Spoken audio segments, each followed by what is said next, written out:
right, we'll come back in session. Next item on the agenda is public forum.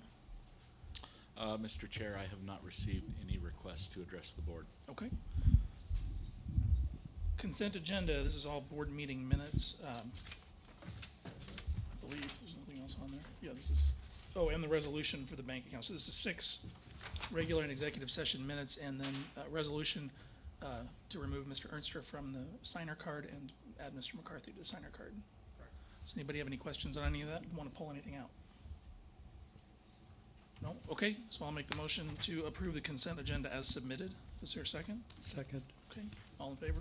Aye.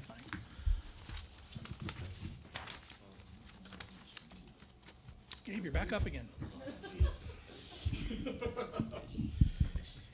I like when Gabe's here. This is going well for me. Job security, Gabe. All right, Mr. Chair, members of the board, you have the February 2018 financial report in your packet. Starting off for the month of February, our total tax levy revenue was $346,573. As you can see, we're about right in line with kind of what we projected for the month, about a $14,000 variance.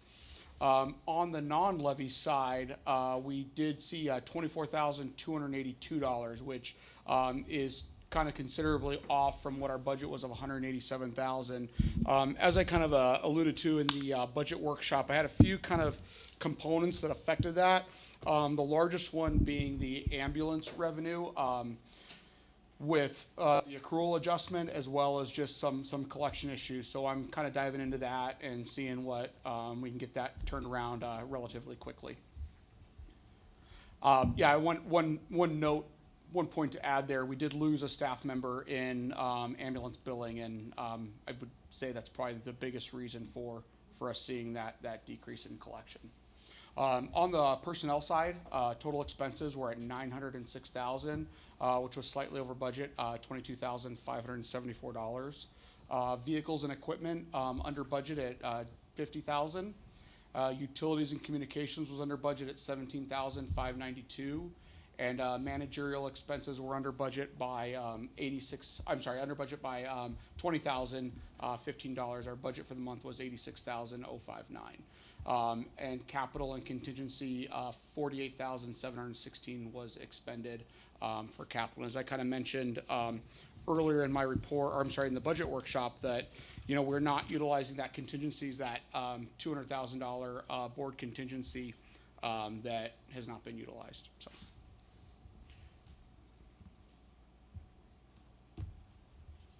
Oops. Okay.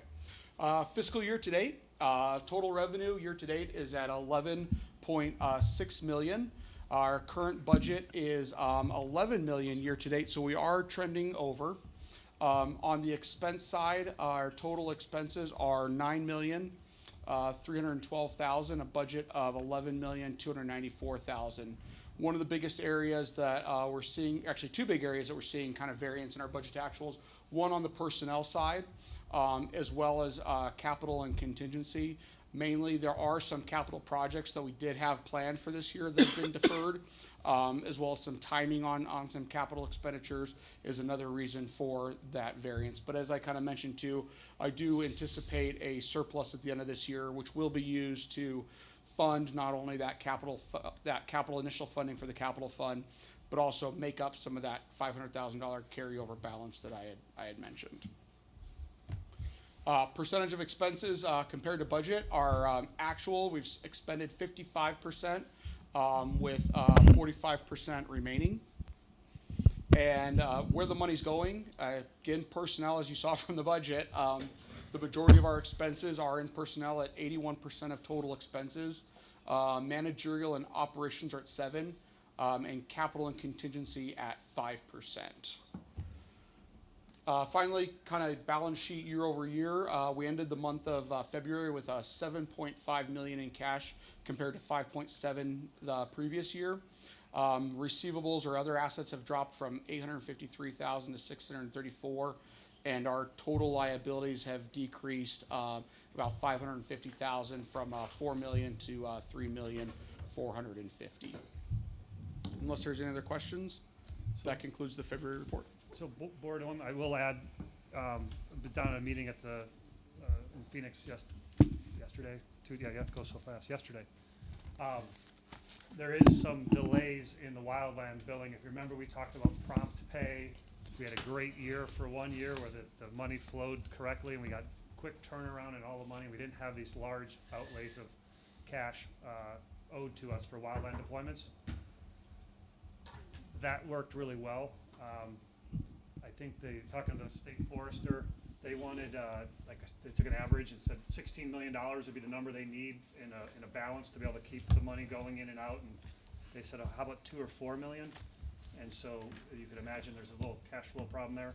And then with the wildland deployments we had this year, currently the state actually owes, I believe, $30 million to vendors and people like us for wildland deployments that have not been paid in the time frame which they're supposed to or promised to try to pay. To date, right now, we are at over $200,000 due to us for wildland fires that we fought before Christmas. That type of stuff. So just when you look at the cash flows and money owed and ambulance revenue and all that type of stuff, there is a $200,000 IOU that we will get paid. It's just not like we were getting paid last year. Had that been your experience in the past, where it was a delayed payment? Overall, there's been delayed in payments, yes, and then they created a prompt pay bill 2 years ago, I guess it is. So we had one good year where the money flowed and we didn't have these huge there's times we were out $800,000 in this district, and other places like Northwest and places 7-digit numbers. I mean, so that's a problem for us to be fronting the state and feds, Absolutely. our personnel and our people and our cost. So it was wonderful to see it all come in so fast last year. We got really excited, and then this year kind of a screeching halt. I think the wildland expenses were done in the first 3 weeks of the budget year this year. So again, you can see the problems and how that is. And so I think they're going to free up an extra $1 million somewhere in there. A couple of weeks ago, I think I heard the governor speak. But there's a long way to go. And so this is just I just want to make you aware there is a $200,000 number out there. Okay. Won't create bankruptcy issues for us, but it's a piece that It's a lot of we'd money. like to not see. On catching up on ambulance billing, is there a plan for that? So Gabe mentioned we did have someone who left ambulance billing. We've actually rehired a former employee who was in that position before, so she's actually started back up again. And then just due to the other ambulance biller was out for an extended period of time, we've kind of been bridging these gaps, and the one before that was out with a family leave issue. So we just had some staffing struggles in that, which may be where some of the submittals have been boggled down a little bit. So I think we're getting caught up in there, but we still have a little catch up to do. If that answers your question. I only ask because Medicare is moving to a more timely payment cycle. My company, I'm actually being told I have 48 hours to put billing in. So that's a new quality measure. I don't know that there's a penalty yet, but it's coming. So just they're actually at a conference right now to learn all these rules, regulations, all the changes. We're very up on assuring we meet deadlines and things of that nature. Yeah, and ambulance billing, I'm sure, is different than mine. I just know that No. they want to get paid faster. Yeah, They want to know what they owe in real time. Yeah, So they want to stuff know what that's they get, coming they in. don't pay you any faster. Right, but they want to know so that they can Yeah. manage their cash. So Yeah, so we're working through that as things change and progress. We certainly are on that. I haven't heard that being an issue, but when they get back from this conference, that may be what they're hearing right now as we speak. Well, maybe not right now. Well, it's 4:30 in Vegas. It could still be. Anyway, yeah, does that answer your question? it does. And I need a motion to approve the financial report. I make a motion to approve the financial report as presented for February of 2018. Second. Second. Any other comments? Have a second? All in favor? Aye. Aye. Thank you, Gabe.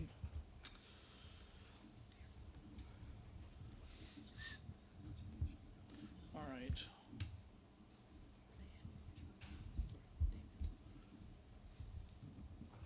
Okay, the 30-year amortization. Is this you again, Gabe? Yeah. It's the Gabe Show. Mr. Chair, members of the board, you have the resolution 2018-02, which is a request to increase our unfunded liability amortization from a 20-year amortization to a 30-year amortization.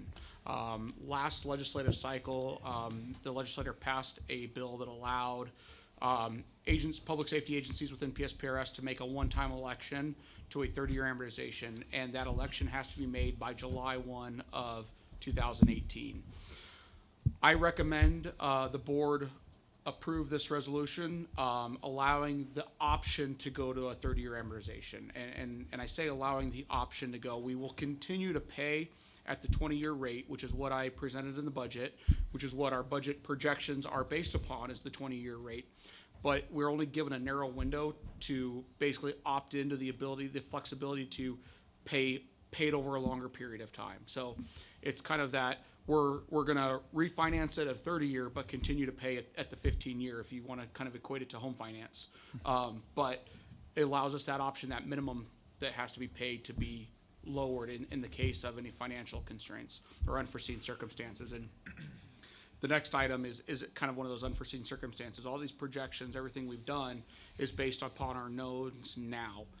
We don't know what some things could happen in the future. We didn't know Prop 117 was gonna occur. There's a bill that's unfortunately now dead that I'll talk about on the next agenda item that could have affected our tax revenue rather significantly. So what this is one of those kind of safety measures that I would like to put in place, that if we need it, it's something that the board could direct us to do and pay that PSPRS at a lower rate. I realize that the number will probably change each year depending on our contributions, but if we would have to move to let's say we're paying on the 20-year and for some reason we would want to move to a 30-year, any idea what the annual savings on that could be? Yes, so, for example, in this budget year alone, it'd be a $400,000 savings, going from the 20-year to the 30-year.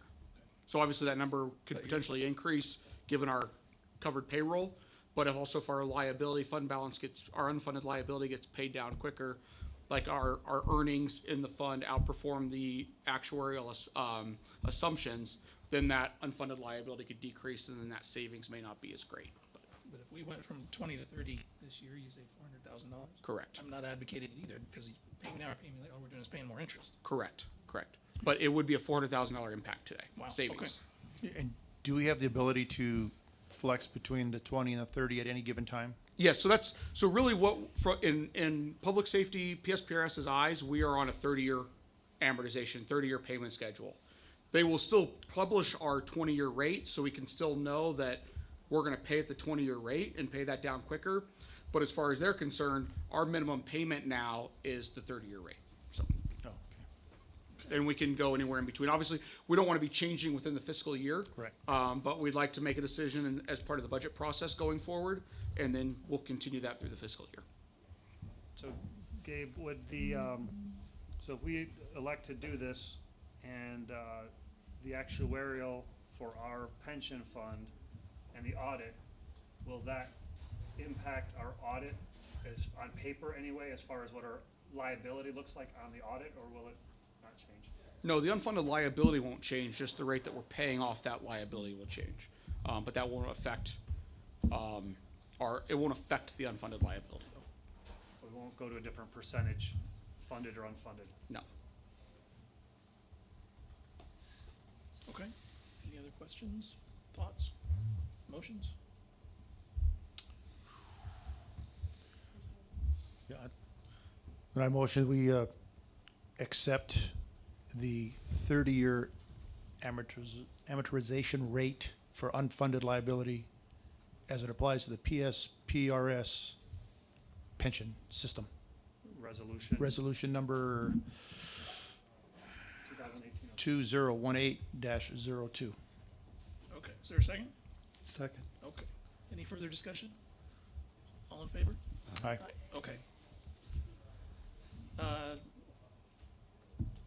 Senate Bill 1268, that's what you were just saying is dead? Right, so yeah, so just real quick, I don't wanna spend too much time on it, in as much as the bill is dead, but it was a bill that was proposed and actually gained some traction. Hence why we did put it on the agenda to talk to the board about. In high level, what the bill did is it took certain, elderly taxpayers with certain, income and property values and allowed them to not only take their property value and cut it in half, but then freeze that value going forward. So in you know, we didn't get what the impact to Sedona was. But it could have been one of those things like Prop 117 that would have impacted our tax revenue going forward. The kind of the unique thing about this bill is it might even be the first bill that both ATRA, which is the taxing, Arizona Tax, I can't remember, research, group, actually actually was opposing in addition to AFTA. Usually ATRA and AFTA go against each other on bills, and this one, both AFTA and ATRA were opposing this bill. So there was some constitutional issues with it, is why it finally died. But I just want the board to be aware of, you know, there's potential legislation out there always that could impact the revenue, impact these projections, and we've got to be able to adapt to those changes.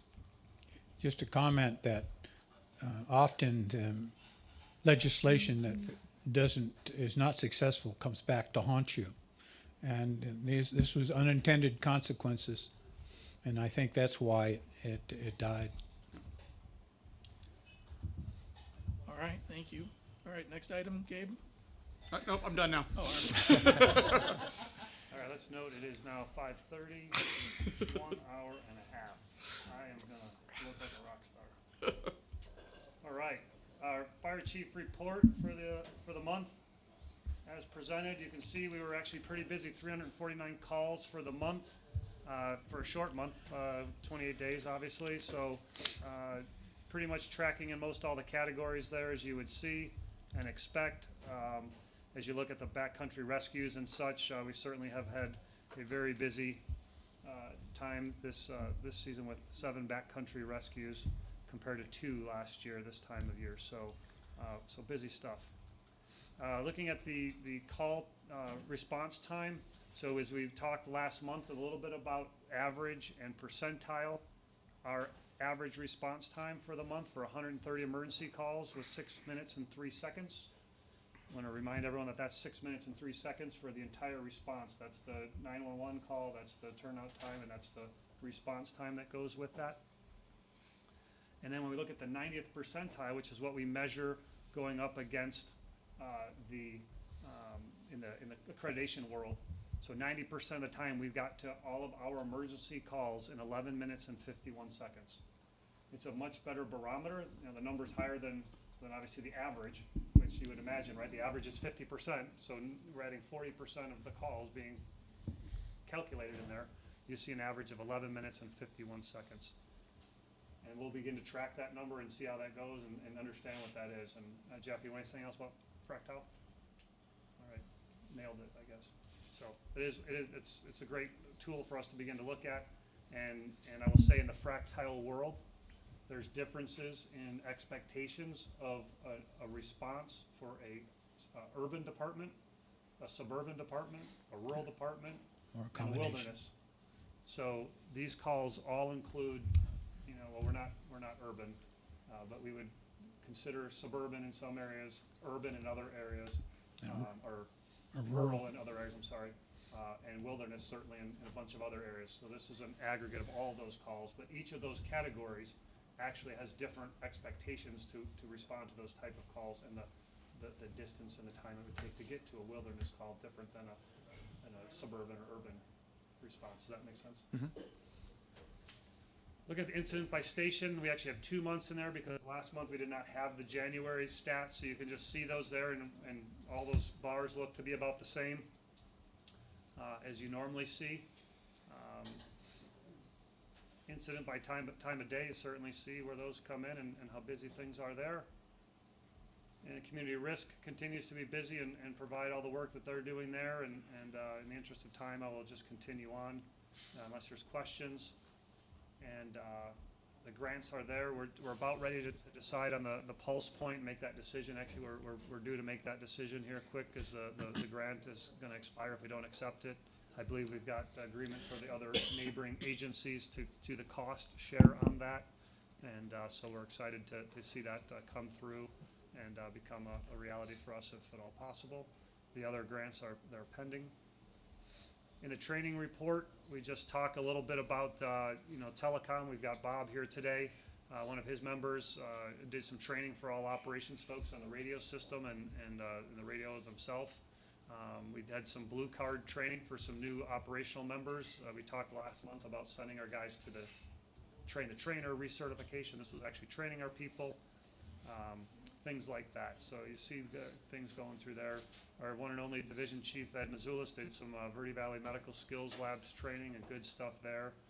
And so lots of stuff happening in that realm there. You see our training hours and the such there.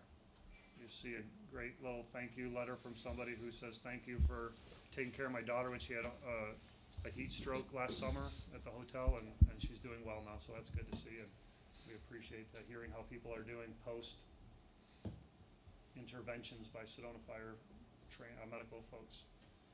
In the report, Cottonwood Public Safety, Jeff, anything you want to report there? Anything new? No? Chugging along.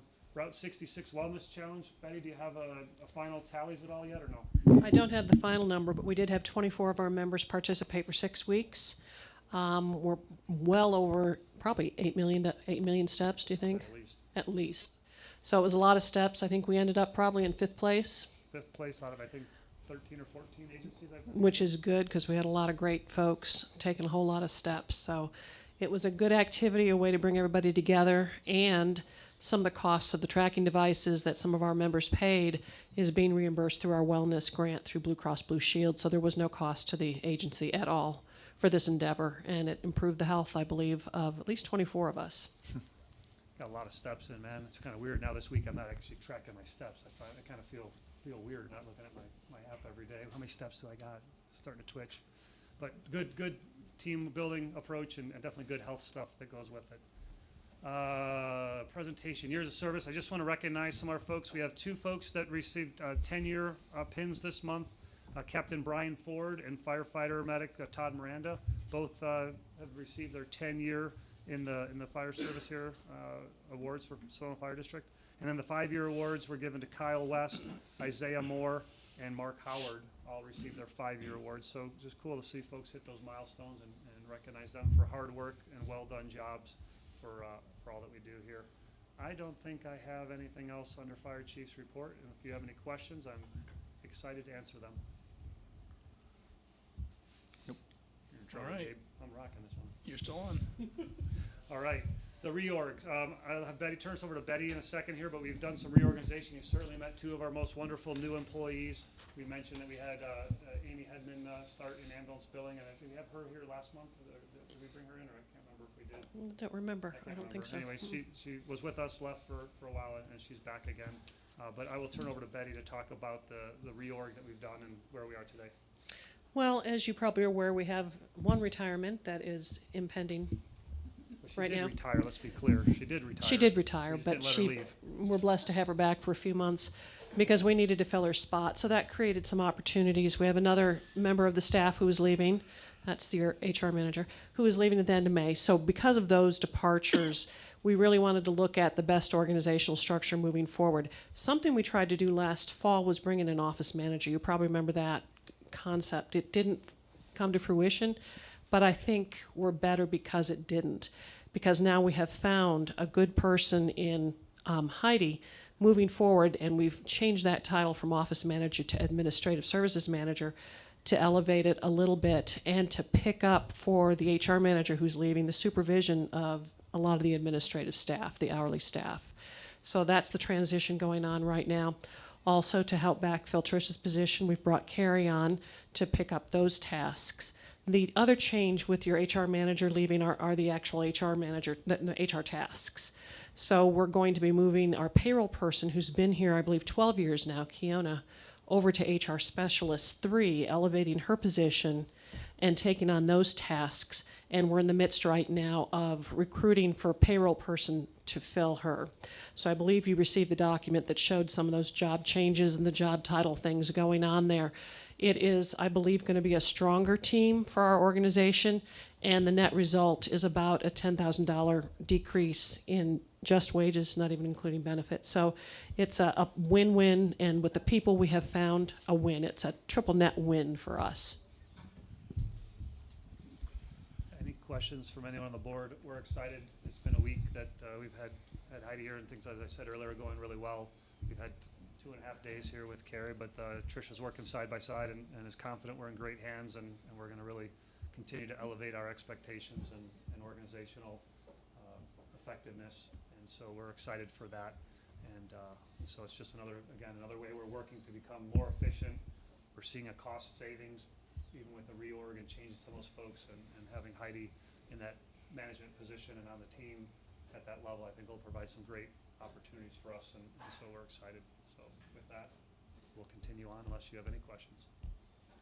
All right. Ready, set, go.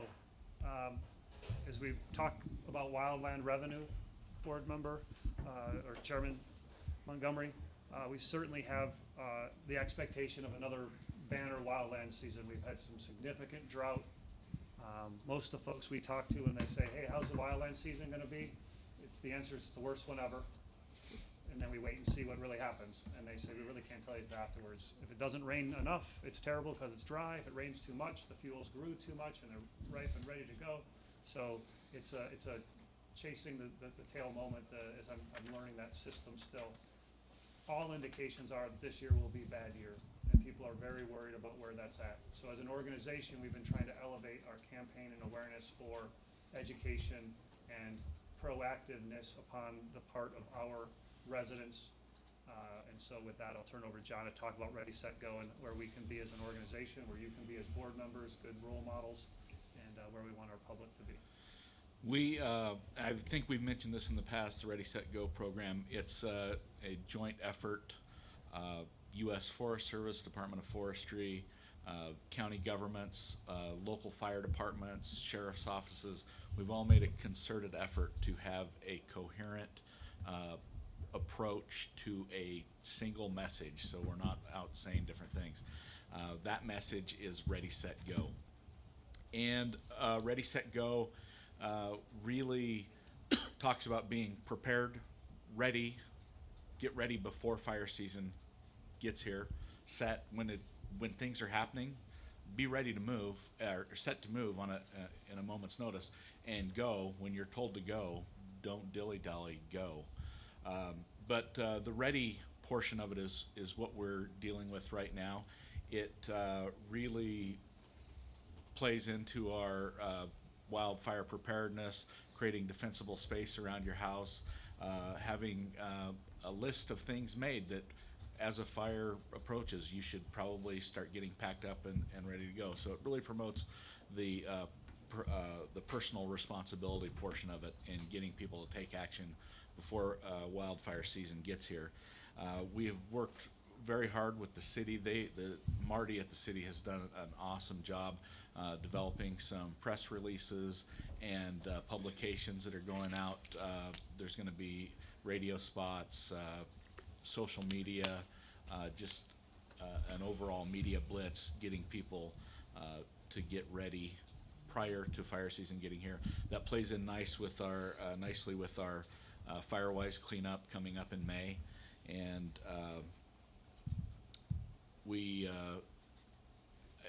I'm very impressed with how everybody's working together to get the message out there and promote the Ready, Set, Go program. Yes, sir. When you're promoting Ready, Set, Go, who do you send your promotions through? For example, in some areas, what have you, the fire service works through Neighborhood Watch. Is that one of the areas? And or there's a website called nextdoor.com. Sure, those are all good avenues that we will use in some form or another. Newspapers, press releases, radio spots, the local television station over at Bridgeport. We do go to the Big Park Regional Coordinating Committee meetings out in the village every month and pass along information there to all the homeowners associations that are present. So yes, it's a multifaceted approach, and I think we're using all of them. If you know of any that we're not considering, we're open to any ideas to get the information out there. And of course, the lower cost the better. So I think we do have an opportunity next door. We've not actually. We I've have got not access used to that, next so door, but need we to do have access. Push that through next door as well. Yes. And use that medium. I think it's really good. We've not been as effective as we can in next door, admittedly. Just we have all these avenues, and without a coordinator that kind of keeps all these, this one, it just, we missed it. So that's a great reminder and duly noted for next door. But, Pardon my ignorance, but what's nextdoor.com? oh, you gotta be socially active. I am here. not socially media active. So, it's an app that you sign up by neighborhood, and so you can get messages as it relates to your neighborhood: yard sale, lost dog, Oh, okay. got a car for sale. You want to look for a handyman? Who do you use? That type of stuff. But as a fire district, we've set up a public safety account to where we can actually broadcast over our entire fire district safety messages and things like that. I've got the ability to do that through my where I signed up as a fire chief. So we can do that and use that app better than we have been. It's there, and we need to be better at that one. It's one of many, but you don't know about it, so we've missed you and everyone else that doesn't know that. So we got to use them all. Yeah. And so good. There's another one called Nexi. Nixle or Nex? I think Nixle. it's called Nexi or Nix. It has to do with law enforcement alerts and so on and so forth. Nixle. But at the same time, it also has to do with alerts to emergent conditions. Yes, the city does use Nixle, and they are pursuing that avenue. They've already promoted it through Nixle Okay. in the city, so you have to sign up for the city one to get that, Okay. which you can do. Anyone can do. I did, If you yeah. signed up through the county or wherever they have it. or Yeah, wherever you may not- Yavapai County. You may not get that notice from the county because they may not have sent it out yet, but if you sign up through Sedona PD or the city of Sedona, you would get that notification. That it went out already through Nixle as well. And they do a lot of updates through the city with road closures and all kinds of stuff. It's actually Right. been very well used by the city staff over there, and commend them for using it very, very effectively from what I've seen. So as John mentioned, the Ready, Set, Go, the concept there, we just ask that, you be thinking about your own homes, where you are with FireWise, concepts. We provide FireWise assessments for folks that are interested in making your home FireWise. We spoke yesterday at the city council, at the Planning and Zoning Commission about their land use development code amendments. While they didn't make it a mandatory ordinance, they're making it a guideline, a recommended guideline that people follow FireWise principles. One of our conflicts has been that we as the fire district have a wildland urban interface ordinance in place, which is in conflict with their landscape. If you cut one tree, you gotta plant 6 more, whatever those trade-offs are. And that really just makes your problem 6 times worse or 3 times worse, whatever the requirements are, in conflict. So we're trying to deconflict those codes so that someone can cut down a tree if it's within the perimeter, which happens to be about 30 feet of your home, and not be in violation of their ordinances, or have a city worker come to your house and say, hey, here's your ticket, or whatever they give you for, cutting trees down. So we're working really hard with city staff, so a lot of good stuff happening there. But we're definitely behind the 8 ball, and we being everyone. I mean, the whole state is, if you look at the maps about our severity, how much of the state is in severe or The extremely latest severe? figure that I heard that 51% of the state is in moderate drought, and the other 49% is in severe drought. So, And that's long-term drought. yeah. So we're ready. Got a Yeah, question? quick question, is there any part of this, I want to say stop, drop, and roll, but the Ready, set, go. Ready, Set, Go program that has to do with volunteerism from the public working with the fire district? In other words, is there that aspect coming about, or? Not that I'm aware of in particular. Not to say that if we didn't have a volunteer, we couldn't have somebody out there helping sell the program to go meet with homeowners associations or whatnot. That there's so many things, so many avenues to pursue as far as getting the word out. That yes, if we had a volunteer that was willing to do that, I could keep them busy spreading the word about Ready, Set, Go. So it's not like there's a specific volunteer component, but if I had a volunteer, I could keep them busy doing that, yes. One Yes, more sir. question. When fire weather changes, red flag conditions, and so is Ready, Set, Go a component would be similar to setting up a strike team, assigning the strike teams and ahead of time, so that you're ready to go out the door with this strike team. Well, we don't. It's not as large of an area that I came from, but at the same time, you have a huge area. Is that part of the component of it? So, Mr. Chairman, the state and the National Forest Service, they have readiness levels on a daily basis. And they increase staffing and they notify local agencies of that piece. When there's a lightning bust that's occurring early season, there'll be strike teams that'll be formed up at either state or federal levels, sometimes using local resources to help augment, and as well as they'll move crews and resources like you know, they just move them throughout the state on the hotspot piece. But yes, it's weather dependent, fire weather dependent, fuel, the whole bit. So it's a pretty robust system they have in the state. Okay, thank you. So with that, we just wanted to make sure you guys were aware, we're working hard. I think we need to take every opportunity. The newspaper today had an article about wildland preparedness and readiness, ready, set, go type stuff, and our, collective message with the city and the sheriff's organization, and statewide they're pushing this. So just be aware of it as stewards of the district, and opportunities to, let your neighbors know and talk about stuff. We're here to help go speak at those meetings and wherever, your connections may be.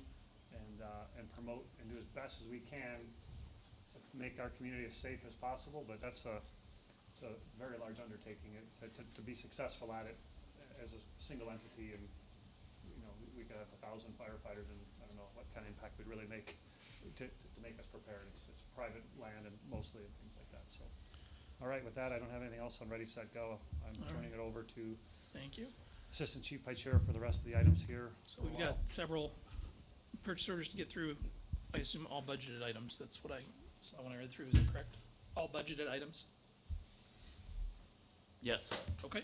yes, these are all budgeted. So with their amounts, we have to go through each one. Unfortunately, we can't put them on a consent agenda. So we'll start with the Panasonic Tough Books. So the EMS crew is currently using tablet PCs that are quite a number of years old, and in some cases actually still running Windows XP. And to support the new software, I am tech savvy enough to know that that's not good. yeah, exactly. Yes. All right, there's one for Mr. Montgomery. Yeah, we're wearing them out and using them up. And so we're asking to replace these tablet PCs. They'll be the 13 Panasonic Toughbooks and their docking stations under state contract.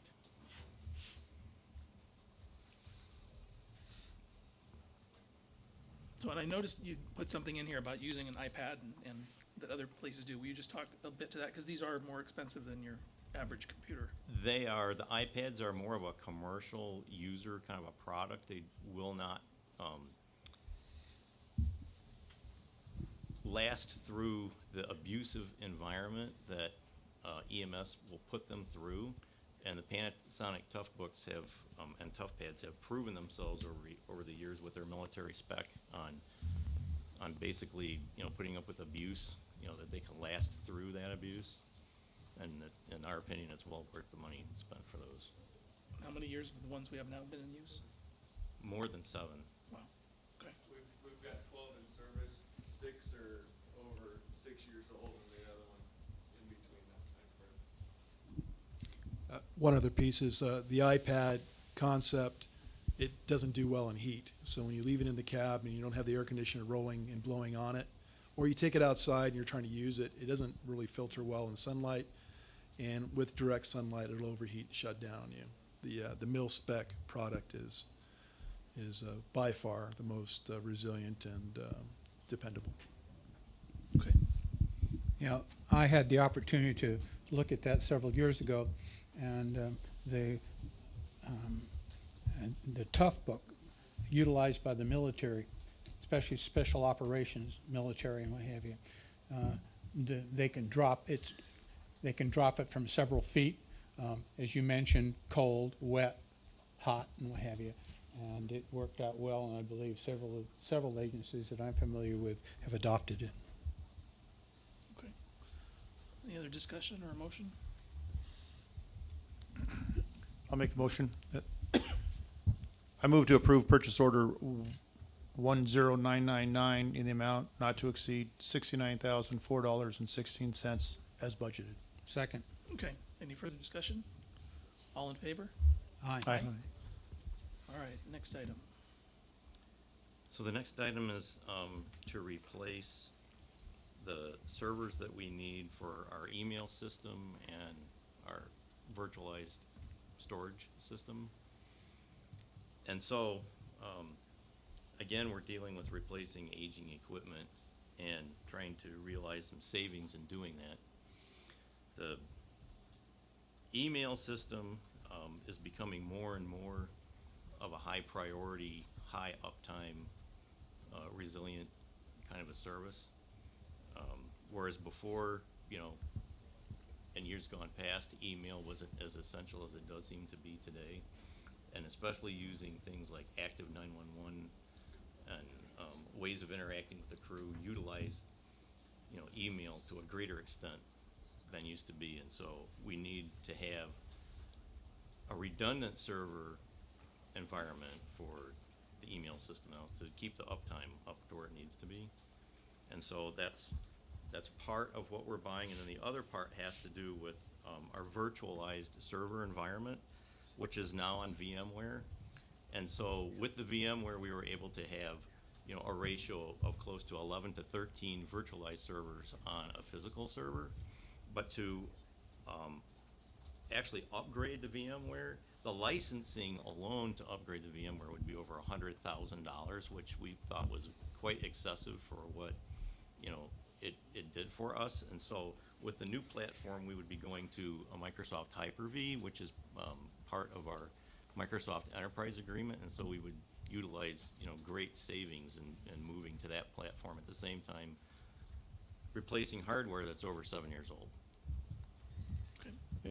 Question I have for you, Bob, is the advantage of purchase over lease? Or is there any advantage of leasing versus purchasing?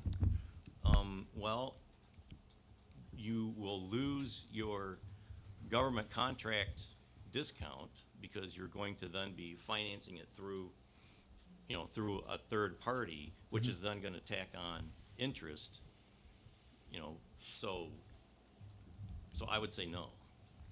So whatever savings there were in a long-term lease is lost through the interest derived as a result of financing it. Yes, because you're going to have a very short term on your lease. There's a really steep depreciation curve on the equipment. Are there any other agencies, fire districts and what have you, that are interested in the same products for possible group purchase? For a group purchase? Yes. Well, that's a good question, but, you know, like the city of Cottonwood, for instance, they already went and bought their equipment. So we're behind time. So, yeah. Yeah. And the other agencies in the Verde Valley are not at this point in time right now, or? No, they're all on different platforms. They all have different methodologies of handling data. Well, this is state contract pricing, so does that change with volume? No, it does not. I didn't think it did. It does not change with volume. Yeah. But it is a discounted amount. Oh, it's because heavily of the state discounted, bid. yes. Mhm. Okay, any further questions or motion? I move to approve purchase order number 11203 to Dell in the amount of $51,516.04 for servers, and purchase order number 11206 to Merit Technology for $25,200 for the installation labor for this purchase. Is there a second? Second. Okay, any further discussion? All in favor? Aye. All right. Next up. So the next item is replacing our 23 gigahertz microwave. system that we use to link Station 1 and Station 4 to the airport where our internet feed is. And we also use it to pass our radio traffic, our voice over IP phone system, and we do our backups between our servers. We have like a way that we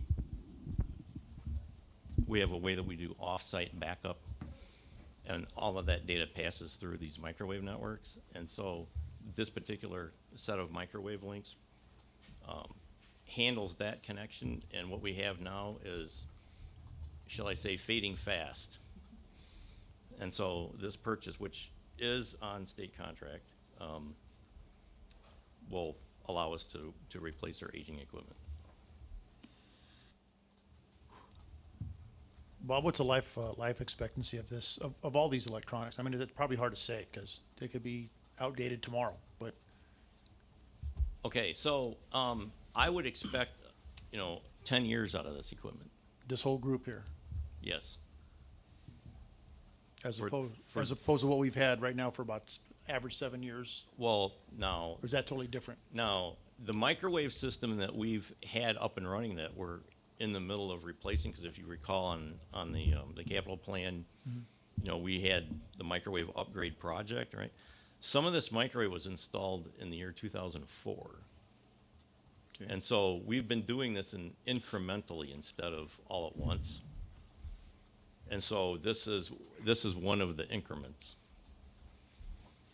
I think the thing that just concerns me just off the top is that, all you hear is lease, lease, lease, lease. That's the way to do it, lease, lease, lease, because then as new stuff comes in, you go that direction. But I think you've described that in a lease, financially, it's not the sound thing to do, based just on dollars and cents. I mean, it's, Well, and just to kind of add to that, Mr. Soto, is when you hear lease, lease, lease, lease, typically, you hear that a lot in the private sector, where there's different depreciation rules compared to, purchasing. If you lease your equipment, lease your stuff, you get kind of a full write-off versus, a depreciated write-off. Right, in the private world. In the public sector here, we do look at lease purchase, and as I mentioned, in the budget workshop stuff, we do look at lease purchase for large valued items. And in that lease purchase analysis, we look at what the cost of the lease is as well. And as Bob had mentioned before, when you take into the account the loss of the government discount and the interest expense, in addition to for the lease purchase versus buying it outright, it actually ends up costing us more going down that road versus just paying for the equipment directly. So these contracts, these government contracts, can be as much as a 60% discount. It's really amazing how much you can get with a pre-negotiated government, sales contract. and we're looking at an average 10-year longevity of this stuff, of this equipment. Yes. And the old equipment coming out, anytime I have the opportunity to be able to sell it, I will. Okay, look forward to seeing that. Any other questions, or is there a motion? Ready for the motion? Yep. Okay. I move to approve purchase orders 11204 and 11205 to Merit Technologies for a total of $50,399.35 for the parts and installations of microwave communication needs between the airport and Station 4 towers. Is there a second? Second. Okay. Any further discussion? All in favor? Aye. All right. Okay, so the next item, and then talking about this microwave system upgrade,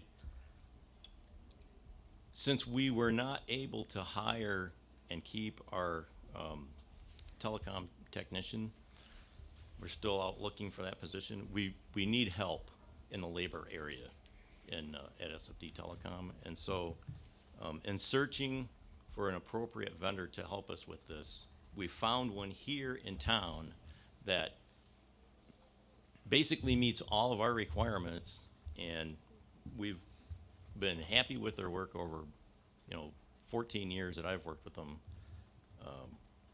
They're priced right, they know our equipment, and so I'm asking the board if I can proceed to hire them to do this work that's outlined in here, which includes some pretty meticulous actual removing antennas, changing parts inside of them, putting them back on towers, and then in another series of line items on the PO, we have specific projects where we have things like the tower at the airport needs to have a light on it to meet FAA regulations. We have, you know, various others, well, I should say odds and ends that are kind of a mixture of a high-end IT kind of a person along with a configuration and you know, fiber optic, you know, connectivity kind of a specialty person. And so to be transparent, I'm bringing this to the board as opposed to having this be labor, you know, by the job and then slowly bringing it in. I'm just gonna be transparent and ask the board for approval to use them. Okay. Do we get into trouble with RFP? So the sole source ability is allowed by our purchasing policy and by law. So we don't have that to worry about as far as it doing anything wrong. And certainly the research that Bob has done leading up to this, as far as you know, outsourcing to somewhere else and things of the nature.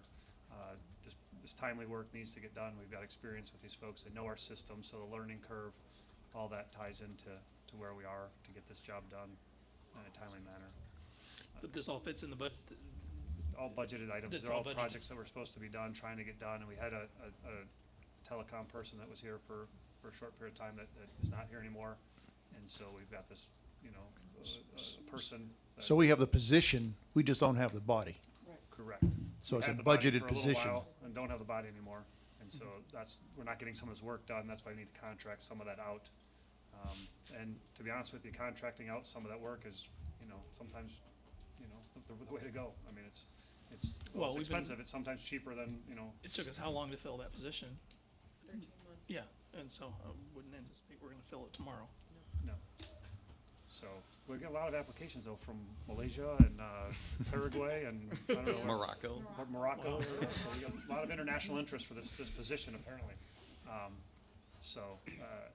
Anyway, the bottom line is this is critical infrastructure for us. This is part of a plan that we've been working on, and Bob's been working diligently. We have a dark period of 5 years or so maybe that we didn't do anything, if you will.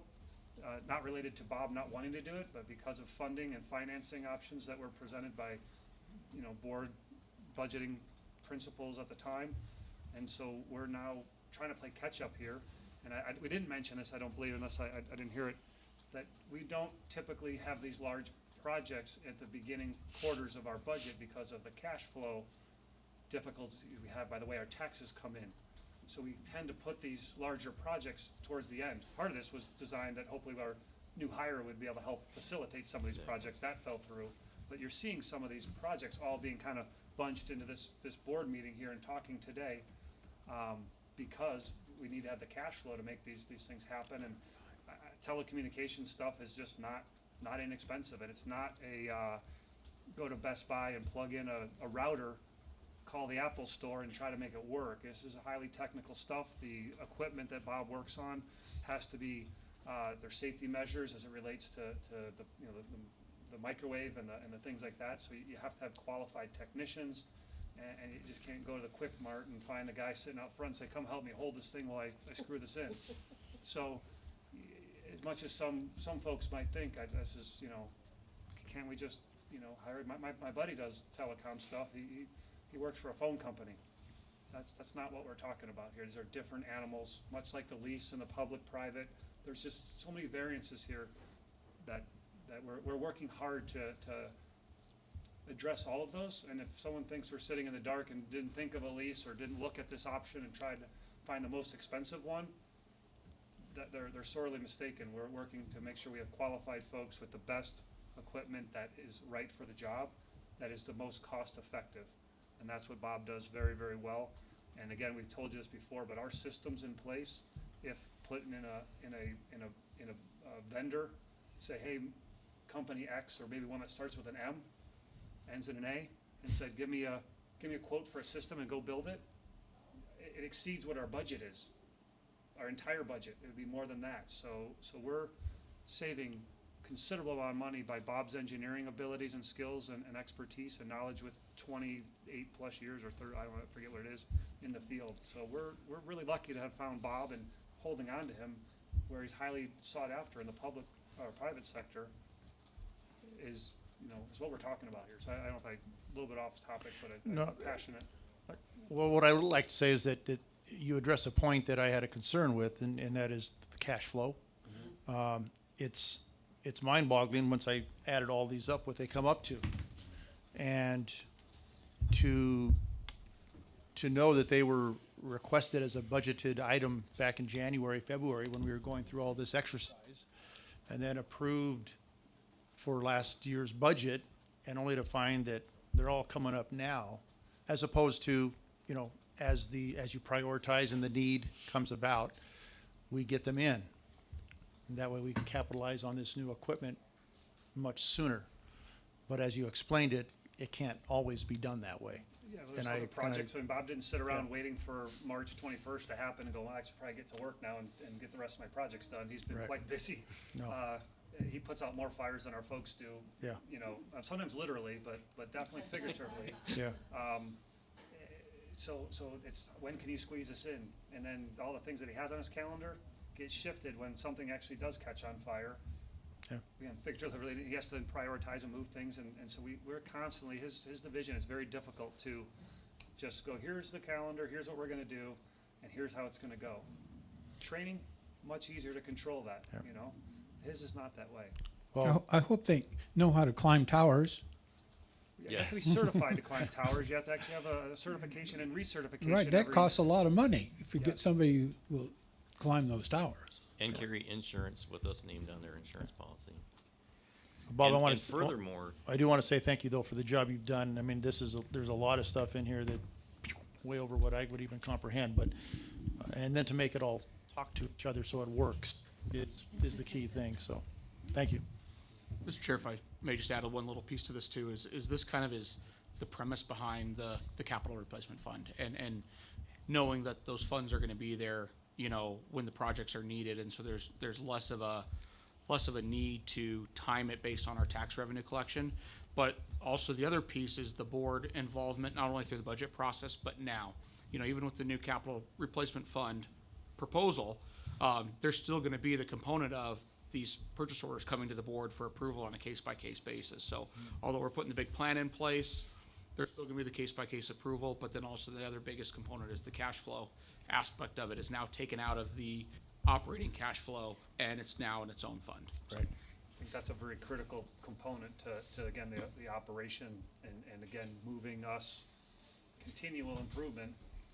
That's just another good example of that. All right, any further discussion? I'll do this one. I move to approve purchase order 11207 and purchase order 11208 for a combined total of $128,190 to Merit Technology for contractual services for telecommunication projects as described. Second. Okay, any further discussion? All in favor? Aye. Thank you. Was there one more? yes, there's one more for parts and equipment from the Sumoco company. And this has to do with our radio channel 3, which is our main operations radio channel. This is the way our crew communicates to alarm and with each other and stay coordinated over the large area. This is our large area channel. And so, again, we're dealing with replacing aging equipment. And so the equipment that we have now actually connects at the 10 megabit connection speed, the original old slow Ethernet, if you would. And this brings it into, the modern realm of, gigabit interface speeds.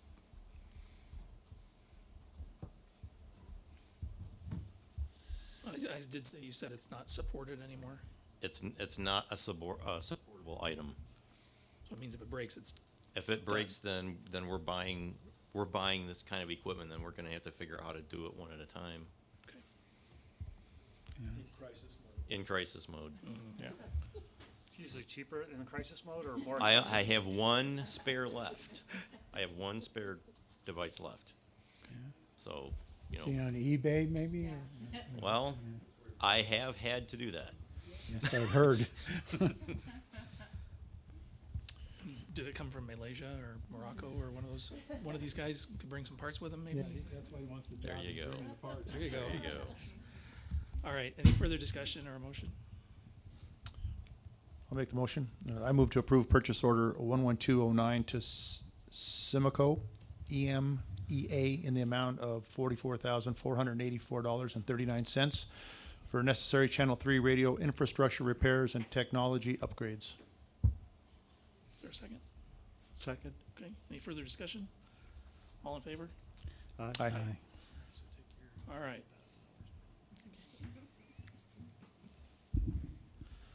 Moving on. So I'm going to defer on the first one on the PSPRS. Move on to number 2. Board member Ernster did, I think everybody knows, his house did close, so he's effectively no longer on the board because he's no longer a member of the, or a resident of the district.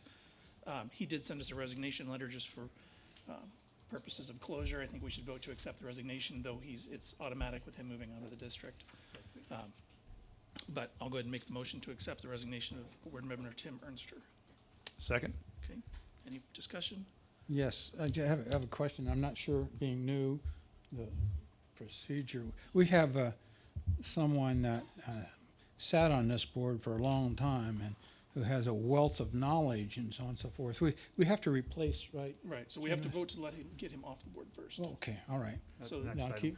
keep my thoughts until then. Thank you, Okay. sir. There's a motion, was there a second? Yes. Okay. Any further discussion? All in favor? Aye. So yes, okay, so now we have a official vacancy on the board, and now we can discuss appointment of a new board member, which we just did. Yes. And that's on your first agenda, we get to do it again? Oh, whoops. And again, knowledge, especially about budget and so on, is valuable, certainly to me and to the rest of us and so on and so forth. So I propose that, I'm not sure of the language what have you, but Ms. Cooperman is the person I'm talking about, what have you. And I believe that she'd be an asset to return to this board as an appointment. I would agree. So I heard from Ms. Cooperman a couple of weeks ago that her life circumstances have changed. Ill family member, which I'm very sorry about, but I'm glad she's in a good spot right now, but she's relocated your mom to this area. And so now you are no longer going to Tucson, you are staying here with your mom. That's correct. And I believe there's another change that your husband is going to be returning as well. He is going to join me in Sedona, to support my, should I? Yeah, oh, that's good. Yeah, all right. Should I? Yeah. Thank you.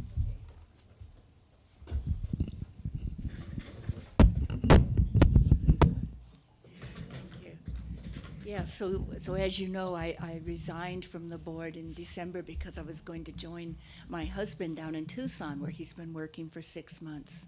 But in January, my mother, in fact, we got a phone call while we were in Kenya visiting our son and grandchildren who live there. On the last night, we got a phone call that she was in the hospital with pneumonia, and actually she was dying. That was a hard phone call to get.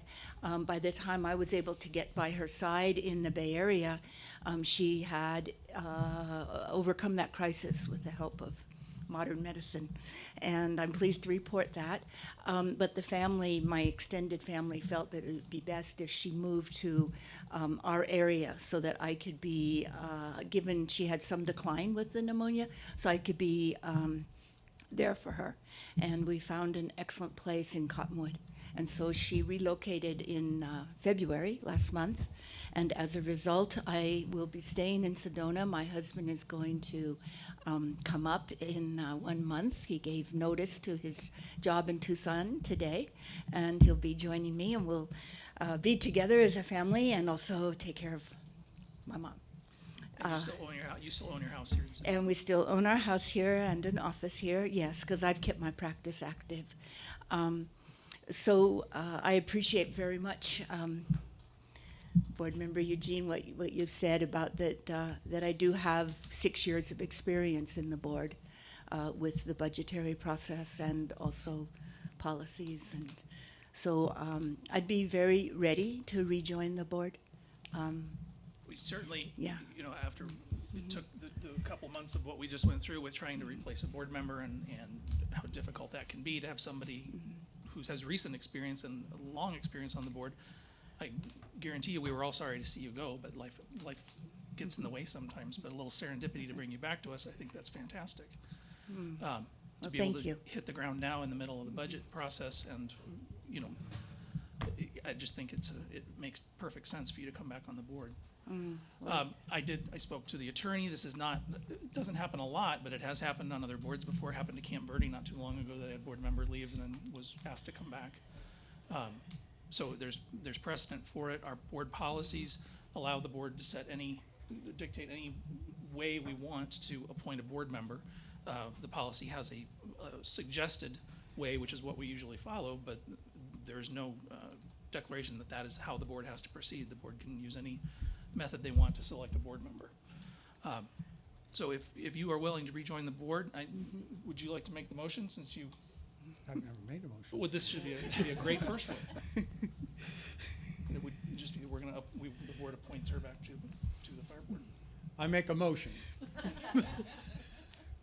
that the board appoint Corey Cooperman back to the board. I will definitely second that.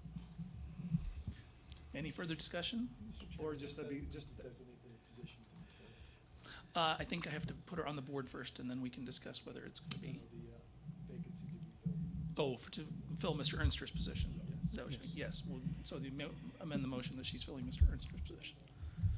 and board, just to, Chair, to remember, it's the board policy as well as state law that you're in compliance with. It's not just the board policy, it's state law that also dictates how you can and cannot do this. Right. And through legal advice and counsel, this is a legal ASRS compliant. There's precedent for it in many departments.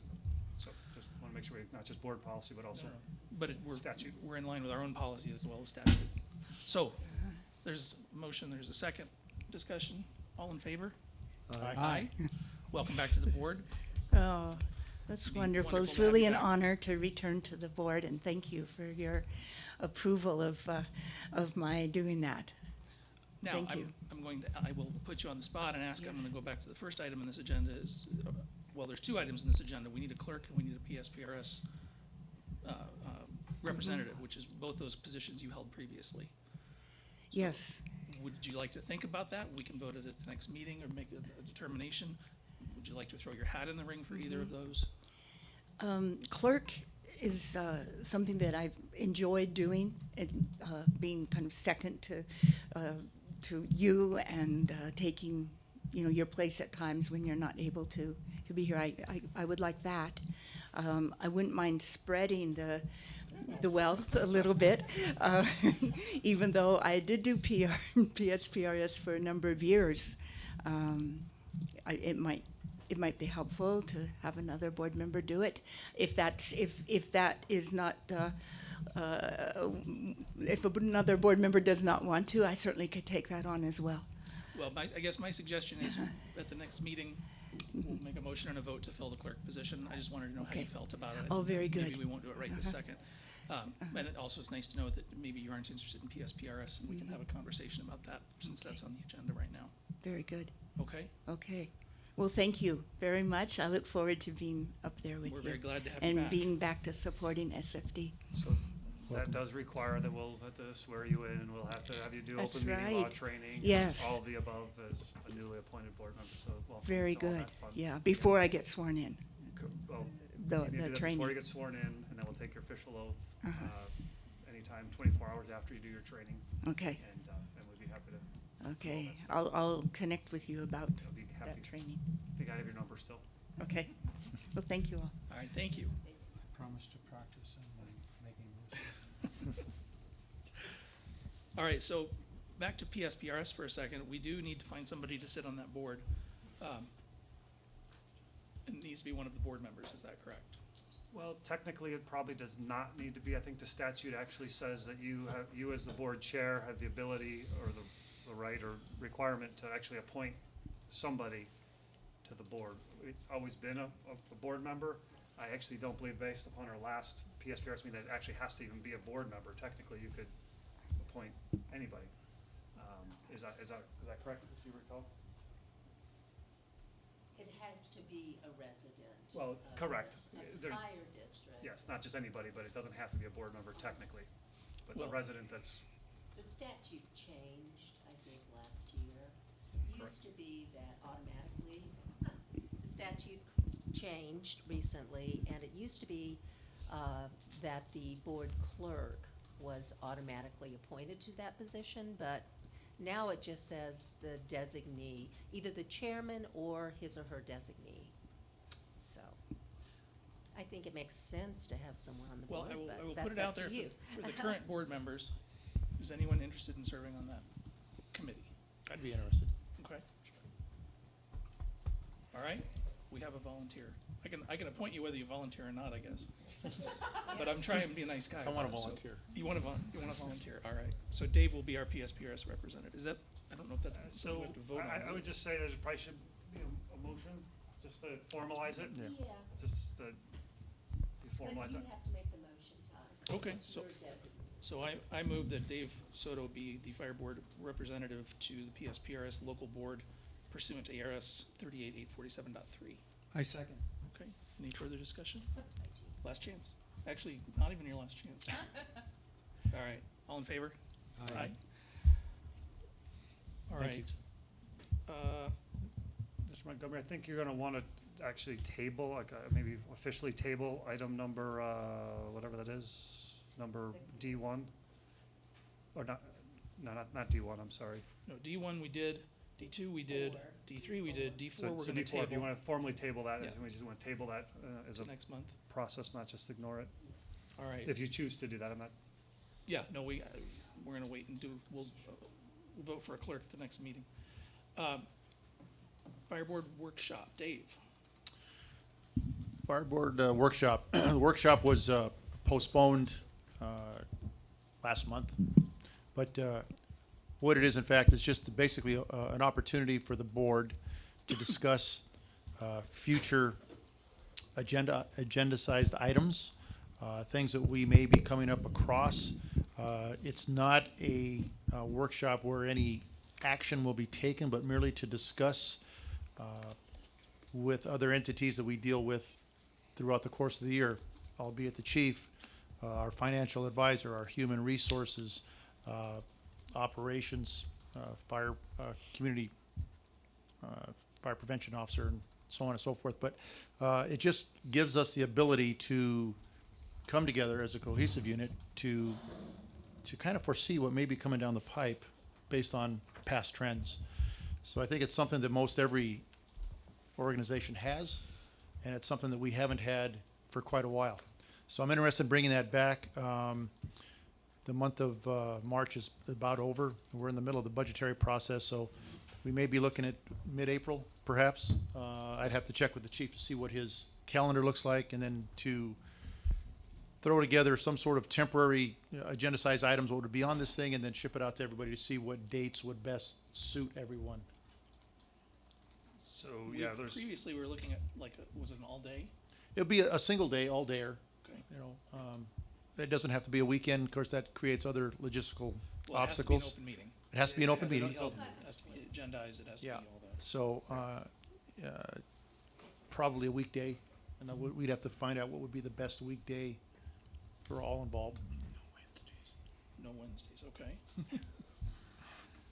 And I'm open to any date that comes down the pipe. so board, the board meeting that month in April is April 18th, so we certainly could come join each other twice in the same week, or if you wanted to do something the week before or the week after, certainly plenty of opportunities on the fire chief's calendar. Gabe said he will clear his calendar no matter what. He's excited for this, Okay. and we'll talk most of the meeting. Can we look at a Tuesday or a Thursday? So Anybody Tuesdays have or an aversion Thursdays? to that day, those days? Tuesdays or Thursdays, okay. So the Thursday, the 12th is not a good day for me, but the 10th is fine. And the week after the meeting? The week after the meeting, 24th is fine.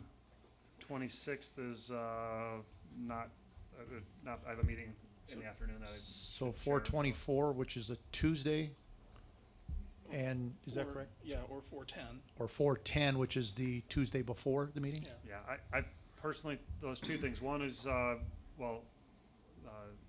Board Member Cooperman will be officially on the board as soon as she creates the requirements, so she could absolutely be there and participate as a board member on the 10th if she complies before then. I personally, if the 24th worked, I would rather go later than earlier, just based upon trying to get the budget and things we're doing Sure. on our end. We'll have maybe had some decisions made at that 18th meeting that will help us Okay. solidify some stuff, unless you feel there's a lot to do beforehand, which would help us, but. Well, I've got a conflict on the 14th, I'm sorry, on the 24th. I've already got a class I'm teaching on the 24th at another district. Okay. And 26th. and the 26th, the Thursday? That one doesn't work for me so Okay. much, but I can, I mean, I chair another meeting for, Pike County Fire Chiefs, but if I gotta, if that's the only day we can do, then I'll. Well, it sounds like zeroing in on it, it would be the 26th if we can. Otherwise, go one more week, May 1, May 3. That was May 1 and May 3, Either one of those works for me. okay? Does not work for me. Three does, maybe, I'm just looking. Three would. Three would work. 3/3? That's a 5/3, Thursday? 5/3. I'm sorry, 5/3? 5-3. And Gabe, that works for you? Yes. Okay, and you're, okay, well, let's shoot for then, May 3rd. Everybody looks good there?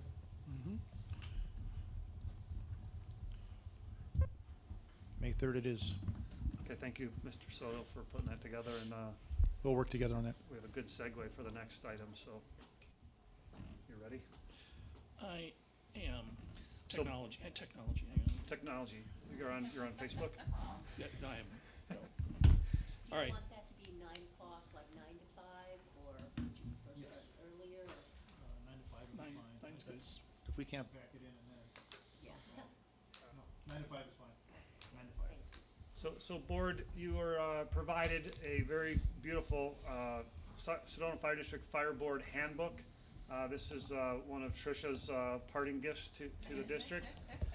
She's been working on wanting to get this done for quite some time, is that correct? Several years. Several years, so when the clock was ticking and she felt the pressure, she put it together, and very well done. This is part of what, we would be talking about at a board retreat, if you will. How do we welcome a new board member? What kind of things do you need to know? How are we gonna do it? How do we get you to tour the district? All those type of things, and a lot of it's spelled out here, so you give a new board member, Mr. McCarthy, here you're a new board member, here's your handbook, go read this and we'll talk to you in a week or whatever it is, and then you go, oh, cool, all those questions I had, 80% of them just got answered, and the like. There's a lot of legal, technical things in here, there's a lot of board policies, a lot of district policies that pertain to what you are, working on. It's not comprehensive at everything. If you wanna know what our policy is on changing air packs, or when we put new air in the tires, or whatever, we can find that for you if you like, but this is the high-level stuff that a board member would typically be responsible to know, may want to know. And so with that, I think it's very well done. So this is really a draft that we're presenting for you to review at this point. Is that correct?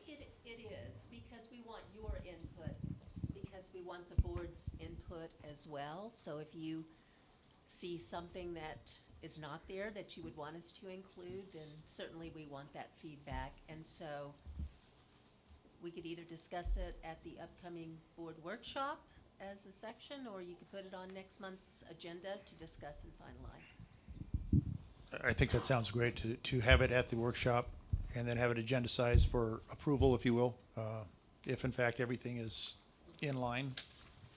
We'll work through all that and find out what makes sense, but that's a good place, I think, to talk about this, and gives you a couple weeks to digest it, and you can certainly read it through tonight if you like, and finish it from, beginning to end. It's not that robust at the end of the day, but I'd recommend taking bite-sized chunks and processing it. And so I really want to publicly say thank you to Tricia for really putting this together, And I'm sure the board workshop will be able to really streamline this and create, you know, a good process. And, you know, one of the things we talk about here is a task book, you know, for our folks. And so I'm kind of envisioning at the end, we've got, you know, a new board member task book, so to speak. You've got your orientation, you learned, you got your email training and, you know, all the different things about that. And we step through, we don't forget, oh, we forgot to do this for you, or, you know, we assume that, you know, Corey understood this stuff. Well, there's a policy change or what, you know, whatever it may be. So it keeps everyone on the same page.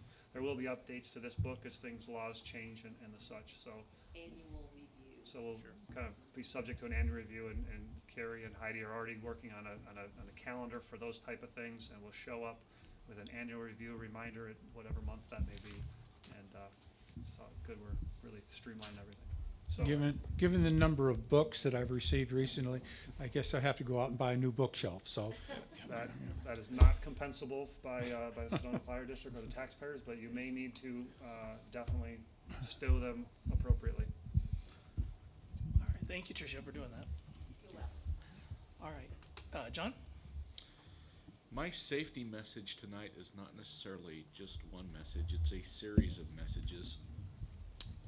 One of the things, having Eric Walter as our new community paramedic, he's kind of getting his feet on the ground, he's taking on more stuff. One of the things that I tasked him with was developing a weekly safety message that would go out on social media. So we started that. This is the third week. It goes out on Wednesday. He did some research. The best day to put those messages out so that they reach the most people is on Wednesdays. Don't know why, but it is. Anyway, this is the third week. This week's safety message happens to be about home oxygen use and safety tips. So I just wanted to clue you guys into those weekly messages. When you get home tonight, get on Facebook, check out the weekly safety message on home oxygen use.